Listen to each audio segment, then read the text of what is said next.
বিএনপিকে যে অনুরোধ করতে চান পররাষ্ট্রমন্ত্রী ও আওয়ামী লীগের যুগ্ম সাধারণ সম্পাদক ডক্টর হাসান মাহমুদ বলেছেন, বিএনপিকে অনুরোধ জানাবো, নেতৃত্বের পরিবর্তন ছাড়া আপনাদের এই দল এবং রাজনীতি আর কখনো সচল হবে না।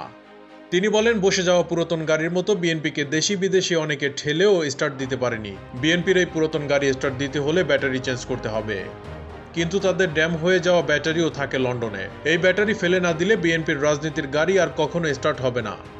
সোমবার সন্ধ্যায় চট্টগ্রামের বোয়ালখালী সিরাজুল ইসলাম ডিগ্রি কলেজ মাঠে দক্ষিণ জেলা আওয়ামী লীগের প্রয়াত সভাপতি, সাবেক সংসদ সদস্য মোসলেম উদ্দিন আহমেদের প্রথম মৃত্যুবার্ষিকী উপলক্ষে বোয়ালখালী উপজেলা আওয়ামী লীগ আয়োজিত স্মরণ সভায় প্রধান অতিথির বক্তব্যে পররাষ্ট্রমন্ত্রী এসব কথা বলেন।